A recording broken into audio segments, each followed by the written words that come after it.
Hoy tenemos a un autor que está dando mucho de qué hablar por su pluma intensa y llena de misterio. Se llama Sam Ballwin y hoy queremos conocer su última novela, que en realidad fue antes que la primera, pero eso nos lo va a contar él, que contamos hoy en nuestro nuevo espacio aquí en el patio de la televisión. Sam, bienvenido a este nuevo espacio y Muchas gracias. hasta nuestra televisión, como decimos. Muchísimas gracias por invitarme. Bueno, podemos decir que nos traslada en esta ocasión a un entorno rural lleno de misterios, de un pasado oculto y quizá una lucha entre la maldad del ser humano y algo así, ¿no? Sí, exactamente.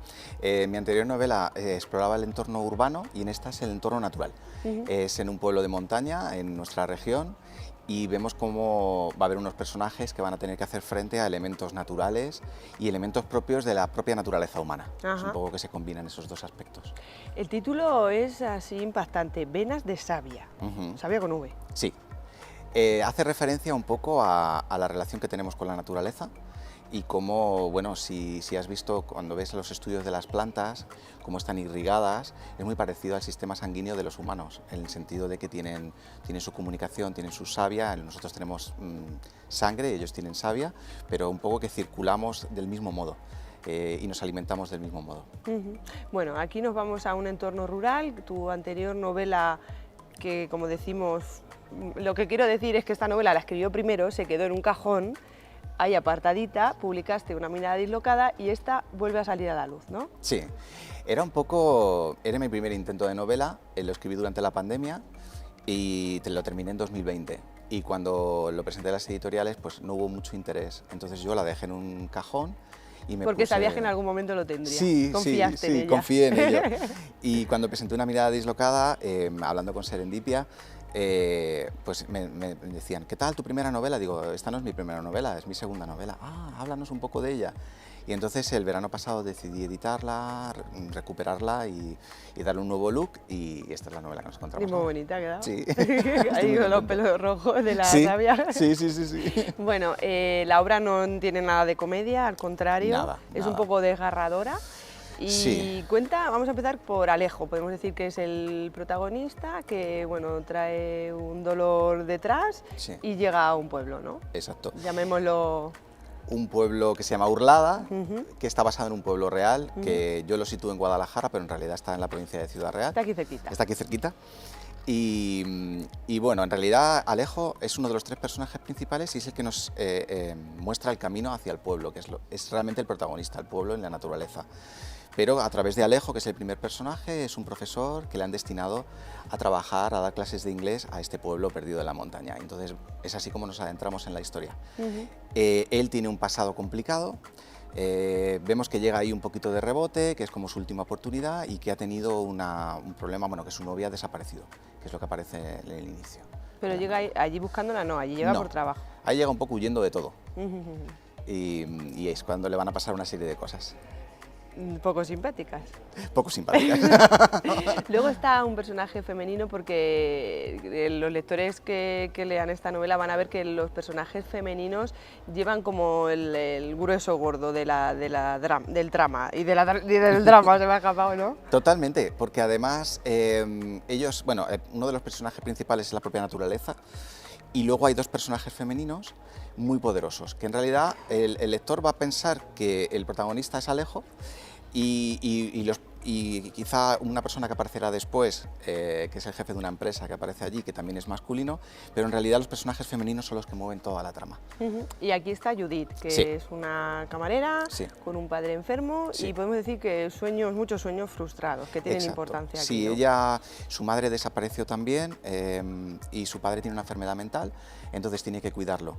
Entonces eso hace que se quede atrapada en el pueblo, ella tiene muchos sueños por cumplir, pero debido a la situación de su padre, pues tiene que cuidar de él, y entonces ella es un poco la perspectiva porque cuando vemos las historias de los pueblos, siempre lo vemos desde el punto de vista externo, y me gustaba tener un personaje que sea del pueblo, que haya vivido lo que es el pueblo y que conozca el lugar donde transcurre la historia. Entonces me interesa esa perspectiva interior, de dentro a fuera. Pues interesante, ¿no? Porque igual que has cambiado de la novela anteriormente publicada, Una mirada dislocada, ciudad, urbanita, aquí nos vamos al entorno rural, y ahí la naturaleza es la que nos va porque yo me pregunto, ¿es la maldad la que nos cambia o quizás el entorno rural o el entorno del que nos rodeamos nos afecta? Pues un poco las dos cosas, y yo creo que ese es un buen tema para explorar a la hora de leerse la novela. ¿Tenemos esa maldad dentro o es lo de fuera lo que nos influye? Yo creo que son un poco las dos cosas, pero en esta novela quizás es más el exterior, todo es muy exterior. En Una mirada dislocada, todos los monstruos que tenía el personaje eran internos. Era su enfermedad, si considerábamos que tenía una enfermedad o si oía voces. Aquí todo está fuera, todo está en el entorno natural y es el lector, a través de los personajes, el que tiene que descubrir su relación, su propia relación con la naturaleza. No he dicho que Sam Balluen es de Ciudad Real, estudiaste aquí filología inglesa, pero marchas por circunstancias de la vida hasta Indiana para empezar a formarte en literatura, escritura creativa y después aparece un doctorado, ¿no? En literatura fantástica. Sí, exacto. O sea que aquí todo le pones en práctica. Sí, la verdad es que fue muy curioso porque cuando fui a la Universidad de Indiana, fue un programa de intercambio con la Universidad de Castilla-La Mancha, y yo quería estudiar literatura porque era lo que más me gustaba, pero por error me apunté a un taller de escritura. Y claro, cuando llegué el primer día a clase vi que no es que tuviéramos que estudiar a autores que a mí me gustaban, es que yo tenía que colaborar con aquello. Fue mi primera experiencia, además en inglés. Entonces eso influyó en que mis primeros escritos que escribía por internet, en los famosos blogs, eran casi todos en inglés. Y luego ya decidí retirarlos y ponerme a escribir un poco más en serio. Pero eso influyó en mis estudios, influyó después lo que pasó un poco en la universidad y todo eso influyó en que me fuera a Francia, de Francia a Una mirada dislocada, de Una mirada dislocada a Venas de Savia. Es un poco como que la vida te va llevando por un camino que tú no eliges, o sí, pero de una manera un poco extraña, ¿no? Nos hemos quedado en Judith, en Alejo, pero también hay un personaje femenino importante que es una teniente de homicidios, Lucía, ¿no? Sí, Lucía. Este personaje no es lo que parece, todos escondemos tesoros oscuros, y hace un tándem muy extraño, ¿no? Muy opuesto con el propio Alejo, ¿no? Sí, es un poco como su alter ego en todo, porque además representa todo lo contrario que Alejo. Alejo es un personaje un poco pasivo, un poco que deja que las circunstancias le lleven, y Lucía es un personaje mucho más activo. Es un personaje que es una gozada de escribir, porque es un personaje femenino muy profundo y muy activo, muy intenso, pero también tiene un pasado, aquí todo el mundo tiene un pasado y un bagaje, ¿no? Y en su caso ella pues lo que hace es trabajar más y más, intentar descubrir todos los misterios que ocurren en el pueblo, porque van a suceder una serie de cosas, y ella es el personaje realmente que mueve una parte de la novela que se puede caracterizar como novela negra, aunque a mí no me gusta, que es la investigación criminal, porque alguien tiene que intentar ver qué es lo que pasa en este pueblo, porque hay esta serie de muertes extrañas y violentas. O sea que este libro no se considera novela negra. No. Es novela. Pero tiene parte de novela negra, a ver una investigación sobre los crímenes. En el momento que aparece una teniente de homicidio ya ahí tenemos una parte oscura. Que yo luego cuando lo escribí no pensé que iba a ser novela negra, pero claro, lo es, en cierto modo tiene novela negra. Luego Damián es el típico codicioso que aparece casi en muchas novelas, ¿no? Que tiene un papel clave. En el pueblo hay una de las maneras de que la gente consiga trabajo es en explotación de una mina que hay al lado. Ya nos estás orientando para dónde nos vamos, ¿eh? Sí. Y entonces él es el jefe, además tiene un nombre muy peculiar, Damián Buitrago, ¿no? Que ya te da un poco la idea de que es un personaje masculino a la antigua usanza, ¿no? En un principio este personaje iba a tener un arco mucho más amplio, pero en la revisión del libro decidí un poco que no fuera un protagonista, porque se me iba un poco de extensión el libro. Pero es un personaje que tiene su importancia porque, insisto, es otra vez la manera en la que explotamos la naturaleza, es decir, vivimos en la naturaleza, la usamos, pero ¿la usamos para qué? Y el personaje de Damián pues es el extremo, es usarlo para tu beneficio propio y para hacerte un capital. Hablas de la naturaleza, que es protagonista indispensable. Total. Hablas del bosque de Oscaterra y el lago, atención, Matamujeres. ¿Existen ambos? Existen, sí. Bueno, el lago Matamujeres existe, yo lo he visitado cuando era niño, mi abuelo tenía allí un huerto justo al lado. O sea, si buscamos dónde está el lago Matamujeres, por ahí está la trama. Exactamente. El bosque de Oscaterra en realidad como tal no existe, pero sí un poco los terrenos colindantes son un poco así, ¿no? Un poco misteriosos, que te adentras y no sabes si vas a salir. Y el bosque para mí es una manera de... Porque claro, esta primera novela tiene mucho de biográfico y tiene mucho de las lecturas que a mí me gustaba leer cuando era más joven. Entonces hay mucho de Stephen King, hay mucho de Lovecraft, de esos pasadizos secretos con unas... Bueno, es que no puedo desvelar mucho, pero venga, unos elementos quizá un poco fantásticos, porque también hay un poco de fantasía en la novela, ¿no? Y eso sí me interesa explorarlo, es integrar el elemento fantástico dentro de la realidad, porque yo creo que la realidad a veces es mucho más ficción que la ficción en sí. Es decir, hay veces que nos cuentan historias y decimos, esto no es posible que sea verdad. Pues eso lo explora también la novela.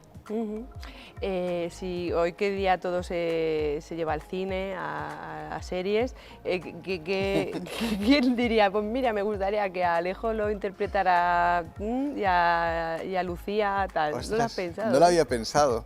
Sí es cierto que cuando... Bueno, voy a desvelar algo aquí.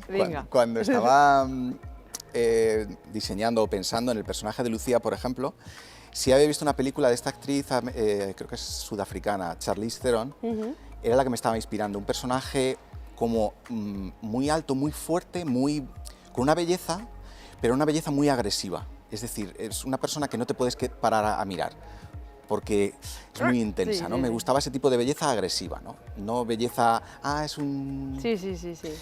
Y el personaje de Alejo no me había parado de pensarlo, pero seguro que hay...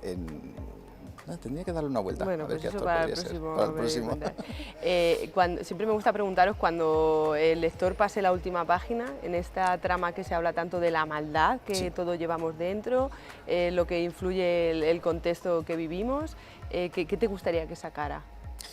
Bueno, eso es explorar un poquito al final, sobre todo al final de la novela, digamos que nuestros actos tienen una repercusión. Entonces, esa maldad o ese egoísmo con el que podemos actuar a veces tiene una repercusión, pero no es el final. Es decir, incluso para la persona más malvada siempre hay una posibilidad de redimirse. Eso es un poco un punto. Es decir, no termina todo. De hecho, es una de las críticas que me suelen hacer a los libros, es porque los finales son un poco abiertos. Entonces, a mí me gusta dejarlo abierto, porque la vida es un final abierto, no sabemos lo que nos espera al otro lado. Entonces, es un poco eso. Me gusta. Y bueno, ya para terminar con una sonrisa, aunque yo creo que ya me has dado una pista, si Sam Ballum tuviera que ser un personaje de su novela, ¿cuál sería? Uf, mira, al principio siempre... Yo te pongo Lucía. Sí, ¿Eh? me encanta. Me encantaría, de hecho, sí, es mi personaje favorito. La gente me dice, bueno, como yo me dedico también a la enseñanza, pues tú eres el profesor que han metido allí, ¿no? Eso sería lo fácil, pero no, tengo un poco de los tres. Quizá soy más como Judith, temo ser como Alejo y me gustaría ser como Lucía. Ha quedado esto genial.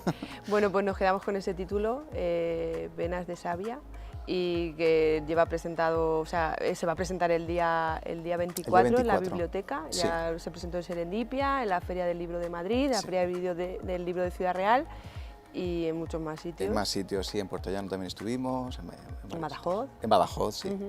Pues Sam, siempre es un placer tenerte y bueno, le metemos mano a esa Claro, Venas de adelante. Savia. A ver si nos volvemos mejores. Sí, ojalá. Lo intentamos. Muchas gracias. Gracias.